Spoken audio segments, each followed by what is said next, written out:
Is Bitcoin the currency of the future, or is it the payment system they're developing? Bingo, it's the payment system. It's the blockchain encryption, and they're interesting things. I think Bitcoin, or the really blockchain encryption that's behind it, has a greater ability to bring more of the world's population out of poverty than anything we've seen in...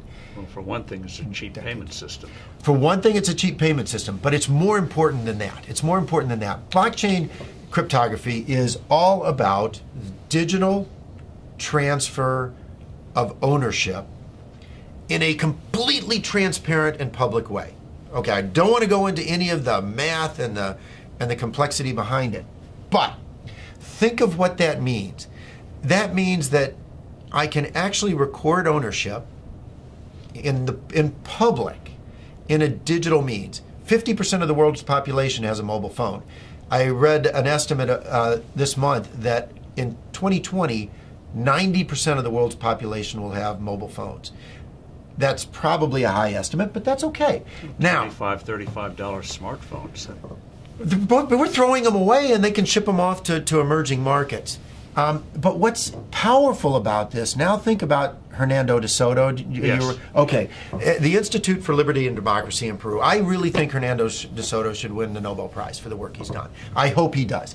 But he's gone around the world and identified one of the most powerful things to the economy and the creation of wealth, and that is the ownership of property. Which you can then use as collateral. Which you can use as collateral, and when you own it, you will develop it. You will. The best thing you can do for the environment is to own it, because when you own it, you make sure it's sustainable for your future family, and that's powerful.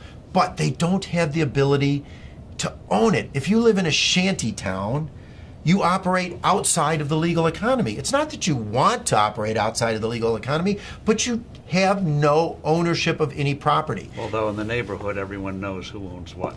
And once you introduce blockchain cryptography, guess what they can do? Have a public ledger of ownership and transfer that cannot be denied, because it's absolutely transparent. It's absolutely transparent.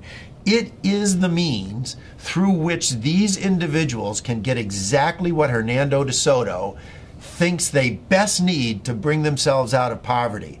It is so much more profound than that, but at its very basis, it has the ability to give these individuals the right of ownership to property. And that has, more than anything else, the ability to bring them out of poverty.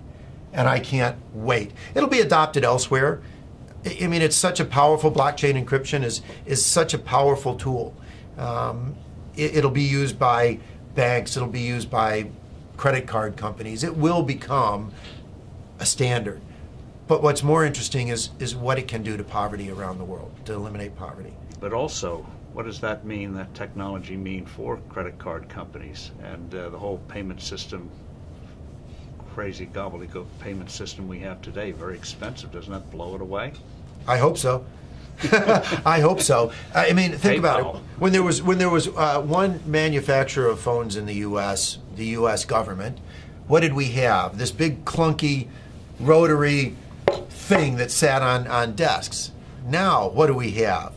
Cell phones of all flavors, sizes. I can sit in Africa and on my cell phone take courses at MIT because they're public record. It's absolutely astounding what happens when you can actually innovate around the world and compete.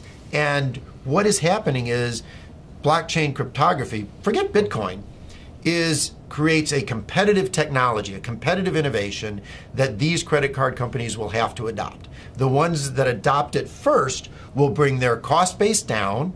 And importantly, if you think about a retail store, and I have this with my kids are off in college and they go to a retail store, they use their credit card.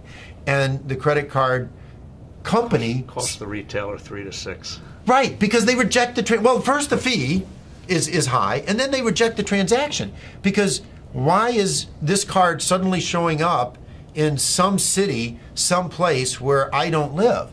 So it gets cut off. Well, with blockchain cryptography, the buyer and the seller automatically trust each other over an untrusted network. That's what's so powerful about it.